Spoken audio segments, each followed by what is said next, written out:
عزیز طالب علم، میں ہوں یمنا سحر۔ ہمارے خط و خطابت کورس خدا تعالیٰ کی وفاداری حصہ اول میں ہم یہ سیکھ چکے ہیں کہ خدا تعالیٰ نے حضرت ابراہیم سے ایک خاص وعدہ کیا جس کے دو پہلو تھے۔ خدا تعالیٰ حضرت ابراہیم کی نسل کو ایک بڑی قوم بنا کر ملک کنعان میں بسانا چاہتے تھے۔ خدا تعالیٰ حضرت ابراہیم کی نسل کے وسیلے سے پوری دنیا کی اقوام کو برکت دینا چاہتے تھے۔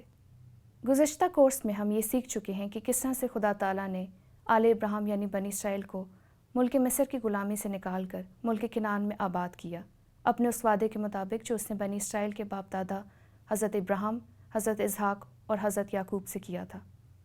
حضرت ابراہیم سے کیے گئے الہی وعدے کا دوسرا پہلو یہ تھا کہ خدا تعالیٰ نے حضرت ابراہیم کی نسل سے آنے والی خاص شخصیت کے وسیلے سے دنیا کے اقوام کو برکت دینا تھی۔ اس کورس میں ہم نے یہ بھی سیکھا کہ بنی اسرائیل کی بے وفائی کے باوجود خدا نے کس طرح سے اپنی وفاداری کا اظہار کرتے ہوئے اپنے وعدے کو آگے بڑھایا۔ ہم امید کرتے ہیں کہ حسب سابق خدا تعالیٰ کی وفاداری حصہ دوم آپ کے لیے الہی برکت کا سبب بنے گی اور آپ کے علم میں بھی اضافہ کرے گی۔ خداوند آپ کا حامی و ناصر ہو، آمین۔ عزیز طالب علم، اس کورس خدا تعالیٰ کی وفاداری حصہ دوم کے پہلے سبق میں پاسٹر رابنسن سیموئل گل اور پاسٹر نوشاد ایڈون آپ کو خوش آمدید کہتے ہیں۔ امید کرتے ہیں کہ آپ خیریت سے ہوں گے۔ آئیے اس پہلے سبق میں اسرائیل کے قاضی اور بادشاہوں کے متعلق سیکھتے ہیں۔ خدا تعالیٰ نے اپنے وعدے کے مطابق بنی اسرائیل کو مصر کی غلامی سے رہائی بخشی اور پھر حضرت یشوع کی رہنمائی میں انہیں ملک کنعان میں داخل اور آباد کیا۔ چنانچہ اس سبق میں ہم سیکھیں گے کہ اس کے بعد خدا نے بنی اسرائیل کی کیسے رہنمائی کی۔ حضرت یشوع کی وفات کے بعد خدا تعالیٰ نے تقریباً 300 برس تک بنی اسرائیل کی راہبری قاضیوں کے وسیلے کی، جن کی تعداد 15 تھی۔ یہ قاضیوں کا دور کہلاتا ہے۔ قاضیوں کے دور میں بنی اسرائیل بار بار گناہ کرتے رہے، جس کے باعث انہیں سزا ملتی رہی، لیکن جب وہ توبہ کرتے تو خدا تعالیٰ ان کی توبہ قبول کر کے انہیں پھر بحال کر دیتے تھے، اور یوں ان کی ساری بے وفائی کے باوجود خدا تعالیٰ اپنی محبت میں ان کے ساتھ وفادار رہے۔ قاضیوں کے 300 سالہ دور کے مختصر حالات قضات کی کتاب میں مندرج ہیں، جو بائبل مقدس کی 7ویں کتاب ہے۔ آئیے بنی اسرائیل کے پہلے بادشاہ کے متعلق نوشاد صاحب کے وسیلے سے سنتے ہیں۔ بنی اسرائیل کے آخری قاضی حضرت سموئیل تھے، جو قاضی ہونے کے علاوہ ایک عظیم نبی تھے۔ آپ کا زمانہ خدمت 11ویں صدی قبل از مسیح ہے۔ آپ کے نام سے موسوم 2 کتابیں ہیں، پہلا سموئیل اور دوسرا سموئیل، جو کہ بائبل مقدس میں شامل ہیں۔ بنی اسرائیل نے آپ کی معرفت خدا تعالیٰ سے مطالبہ کیا کہ انہیں ایک بادشاہ عطا کیا جائے۔ چنانچہ خدا تعالیٰ بنی اسرائیل کے اس مطالبے سے بہت ناراض ہوئے، کیونکہ اس سے قبل خدا تعالیٰ خود ہی بنی اسرائیل کے بادشاہ کے طور پر ان کی رہنمائی کر رہے تھے، اور اب انہوں نے بادشاہ کا مطالبہ کر کے خدا تعالیٰ کی رہنمائی کو رد کر دیا تھا۔ تاہم خدا تعالیٰ نے ان کے مطالبے پر ساؤل کو ان کا پہلا بادشاہ مقرر کر دیا۔ ساؤل کچھ عرصے تک تو وفاداری کے ساتھ چلتا رہا، لیکن بعد میں اس کے گناہ کے باعث خدا تعالیٰ نے اسے چھوڑ دیا، اور حضرت سموئیل کی معرفت اسے پیغام دیا کہ بادشاہت تجھ سے لے کر کسی اور کے سپرد کر دی جائے گی۔ جب خدا تعالیٰ نے ساؤل کو چھوڑ دیا تو مشکلات اور مصائب نے اسے گھیر لیا۔ آخر ساؤل ایک جنگ میں مارا گیا۔ ساؤل کے دور اقتدار اور زوال کی تفصیلات حضرت سموئیل کی پہلی کتاب کے 8ویں سے 31ویں باب میں ملاحظہ کی جا سکتی ہیں۔ سموئیل کی پہلی کتاب بائبل مقدس کی فہرست میں 9ویں نمبر پر ہے۔ ساتھیو، جب ساؤل بادشاہ اپنے گناہ کے باعث خدا سے بے وفا ہو گیا تو خدا تعالیٰ نے اس کی جگہ حضرت داؤد کو ایک نئے بادشاہ کے طور پر چنا۔ یوں نئے بادشاہ کے چناؤ سے خدا تعالیٰ نے بنی اسرائیل قوم سے اپنی وفاداری کا ثبوت دیا۔ بائبل مقدس میں حضرت داؤد کو ایسا شخص کہا گیا ہے جو خدا کے دل کے مطابق خداوند کو مل گیا۔ آپ بادشاہ ہونے کے ساتھ ساتھ ایک نبی، چرواہے، شاعر، موسیقار اور سپاہی بھی تھے۔ آپ نے الہام الہی سے بہت سے زبور لکھے جو زبور کی کتاب میں شامل ہیں۔ آپ یسی کے 8 بیٹوں میں سب سے چھوٹے تھے۔ پہلا سموئیل 16واں باب، اس کی پہلی آیت سے لے کر 13ویں آیت تک ہم ان واقعات کو پڑھتے ہیں۔ یہ تفصیلات ہمیں وہاں پر ملتی ہیں۔ خدا کی طرف سے بادشاہ مقرر ہونے کے بعد حضرت داؤد فوری طور پر تخت نشین نہ ہوئے، بلکہ اس سے قبل انہیں بہت سی مشکلات में से गुजरना पड़ा। उन्हीं अयाम में फ़लस्तियों ने बनी इसराइल के नाक में दम कर रखा था। फ़लस्तियों में एक पहलवान जूलियत था, जिसे अरबी में जालूत कहा गया है। उसका कद 6 हाथ और 1 बालिश्त यानी 9 फुट और 9 इंच था। उसने बनी इसराइल को ललकारा तो वो सब उसके सामने से भाग गए। हज़रत दाऊद उस वक्त अभी लड़कपन में ही थे। आपने जब ये मंज़र देखा तो आपने खुदावंद और कौम इसराइल के लिए अपनी गैरत का इजहार करते हुए फरमाया, ये नामख्तून फ़लस्ती होता कौन है कि वो ज़िंदा खुदा की फ़ौजों की फजीयत करे। पहला शमूएल 17वां बाब उसकी 26वीं आयत। यूँ उस फ़लस्ती पर गालिब आकर आपने अपनी कौम को उसके जुल्म और ज़िल्लत आमेज़ रवैये से छुटकारा दिया। इस फतह पर हज़रत दाऊद के हक़ में नारे सुनकर साउल बादशाह खुश होने की बजाय हसद से भर गया और उनकी जान लेने के दर पे हो गया, जिसके बायस हज़रत दाऊद को वहाँ से जान बचाकर भागना पड़ा। लेकिन खुदा ने साउल बादशाह के बेटे यूनतन के दिल में हज़रत दाऊद के लिए मोहब्बत डाल दी और वो अपने बाप के बुरे मंसूबों से हज़रत दाऊद को आगाह करता रहा और यूँ उन्हें साउल से बचाए रखा। आखिर एक रोज़ साउल ख़ुद ही जंग में मारा गया। उसके बाद हज़रत दाऊद बादशाह बन गए। बादशाह बनने के बाद भी उन्हें बहुत सी अंदरूनी और बैरूनी साजिशों का और मुखालफतों का सामना करना पड़ा, लेकिन खुदा ने हमेशा उनकी रहनुमाई की, जिसकी बदौलत उन्होंने दौरे हुकूमत में बनी इसराइल को तरक्की की मनाजिल की तरफ गामज़न किया। दूसरा शमूएल 5वां बाब उसकी 10वीं से 12वीं आयत तक इस हकीकत को बयान किया गया है।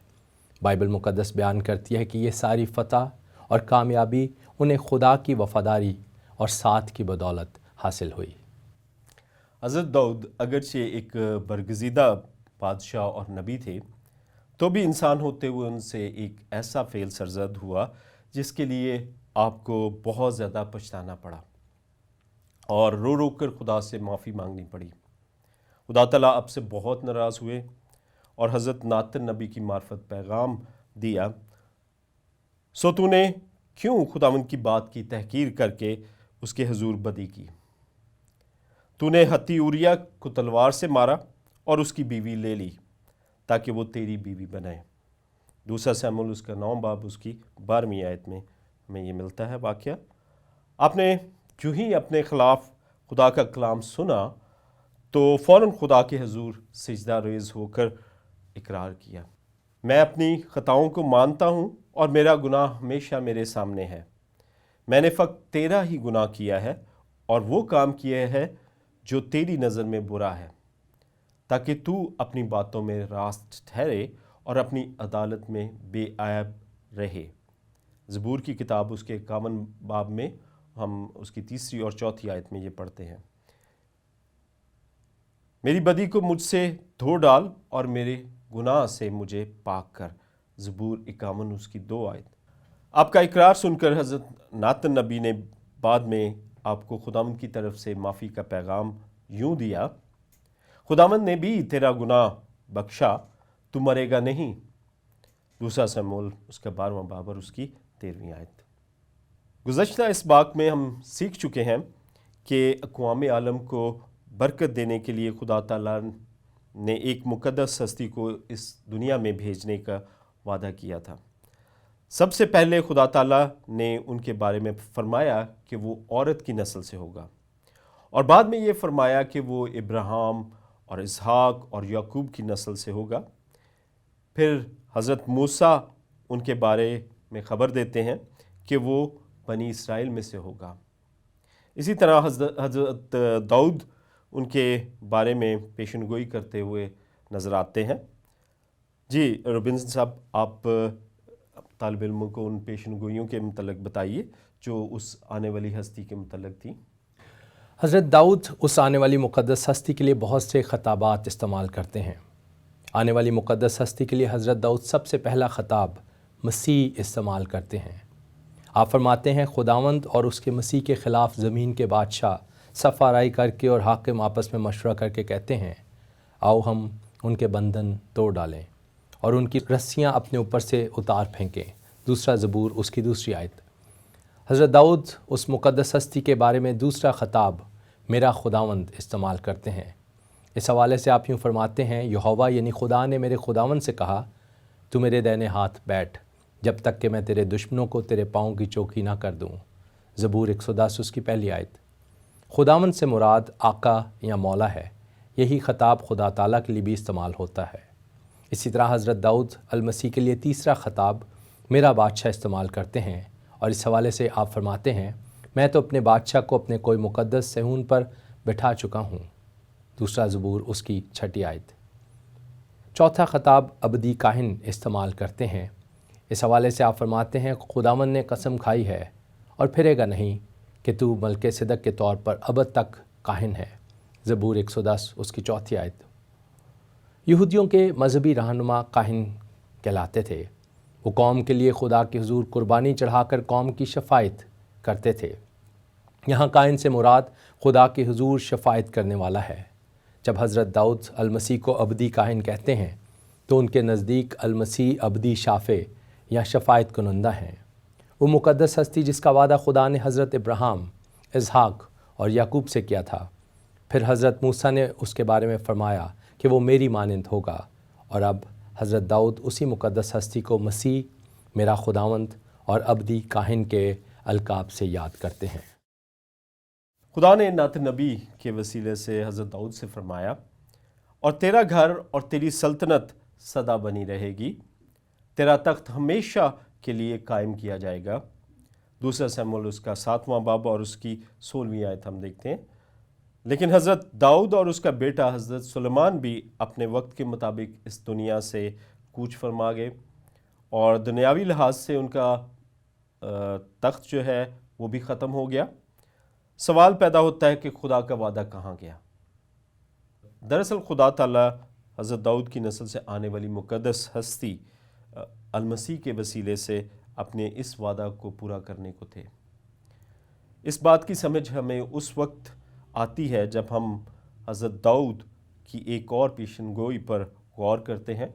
इस पेशनगोई के मुताबिक अल-मसीह को मरने के बाद मुर्दों में से ज़िंदा होकर आसमान पर अपना अबदी तख्त कायम करना था।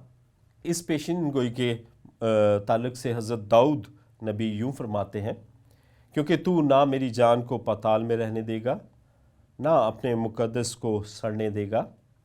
तू मुझे ज़िंदगी की राह दिखाएगा। तेरे हुजूर में कामिल शादमानी है, तेरे दाहिने हाथ में दायमी खुशी है। ये ज़बूर 16वां और उसकी 10वीं और 11वीं आयत में है।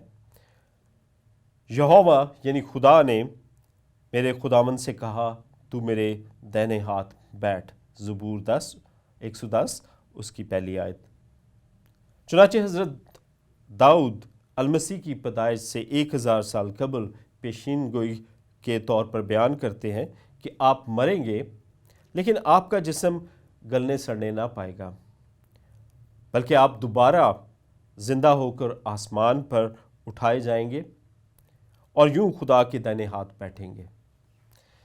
इसी तरह ज़बूर 2 और फिर हम देखते हैं ज़बूर 45 और ज़बूर 110 में हमें इन बातों पर मज़ीद तफसील मिलती है। नीज़ ज़बूर 22 में हमें मसीह के दुखों का तज़किरा भी मिलता है। अज़ीज़ों, हम उम्मीद करते हैं कि आपने आज के सबक के वसीले से बरकत पाई होगी। अगले सबक के साथ दोबारा आपकी खिदमत में हाज़िर होंगे। तब तक के लिए खुदा हाफ़िज़।